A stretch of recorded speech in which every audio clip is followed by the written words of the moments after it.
Welcome back to our channel. వినాశకాలే విపరీత బుద్ధి అనే సామెత అంటే ఏంటి అనేది నాకైతే ఈ వార్త చదివిన తర్వాత అర్థమైంది. సో ఒక భర్త వేరే మహిళలతో మాట్లాడుతున్నాడో లేదంటే చాట్ చేస్తున్నాడో కొంత సన్నిహితంగా ఉన్నాడు అని ఒక్క అనుమానం రావడమే ఆలస్యం. ఇక చంద్రముఖిలాగా మారిపోతున్న మహిళల గురించి విన్నాం. ఇక ఏకంగా కుక్కర్లల్లా లేదంటే వాటర్ డబ్బాలల్లా హత్య చేసి వాళ్ళ డెడ్ బాడీలలో పెట్టడం, ఫ్రిడ్జ్లో పెట్టడం, ఈ వార్తలు కూడా విన్నాం. కానీ ఇప్పుడు నేను చెప్పబోయే వార్త చాలా భిన్నంగా ఉంటుంది. వినడానికి నాకైతే చాలా ఆశ్చర్యంగా ఉంది. సో ఇది ఎక్కడ జరిగిందంటే బెంగళూరులోని జుక్కూర్ అనే పోలీస్ స్టేషన్ పరిధిలో జరిగింది.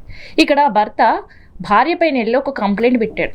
ఆ కంప్లైంట్ విన్న తర్వాత ఇలా కూడా భార్యలు ఈ మధ్యకాలంలో తయారైనరా అన్నది నాకు అనిపించింది. అందుకని వినాశకాలే విపరీత బుద్ధి అని ఊరికే అనలేరేమో పెద్దలు, ఇగో ఇట్లాంటి వాళ్ళని చూసి అన్నారేమో అని నాకైతే అనిపిస్తుంది. సో ఎందుకు అంటే ఆ భర్త కంప్లైంట్లో ఏం రాసుకొని వచ్చాడంటే తన భార్య ఆయనని లైంగికంగా వేధిస్తుందట. అంతేకాదు భార్యతో పాటు భార్య స్నేహితురాళ్లతో కూడా శృంగారం చెయ్యాలి అంటూ బెదిరింపులట, ఇబ్బంది పెడుతుందట. ఆయనని ఆర్థికంగా నీ పరిస్థితి బాగాలేదని, నువ్వు ఉద్యోగం చేస్తే నీకు వచ్చే ముష్టి డబ్బులు ఎంత అని, సో ఇట్లా ఆయనని ఇబ్బంది పెట్టడం, తిట్టడం, కొన్ని సందర్భాల్లో కూడా చేసుకున్న పరిస్థితి ఉందంట. ఇంకా ఈ వేధింపులు ఏవి తట్టుకోలేని పరిస్థితికి వచ్చాను సార్, ప్లీజ్ నన్ను కాపాడండి అంటూ పోలీస్ స్టేషన్లో ఫిర్యాదు చేశారు. సో ఆ భార్య ఇక్కడి వరకు ఆగలేదట. ఏకంగా ఆ భర్త ఆ భార్య వాళ్ళ స్నేహితులతో శృంగారం చేయట్లేదని అండ్ భార్య కొన్ని వీడియోస్ తన భర్తకు పంపిస్తుందంట. అది చూడడానికి కూడా చాలా ఇబ్బందికర పరిస్థితిలో ఆ భర్త ఫీల్ అవుతున్నాడంట. సో హ్యాస్టీస్ ఆ వీడియోలు ఎట్లా ఉన్నారో మనం కూడా అట్లే ఎంజాయ్ చేయాలి అంటూ ఆ వీడియోస్ పంపించడం కూడా ఆయనకు చాలా ఇబ్బందికర పరిస్థితి అట.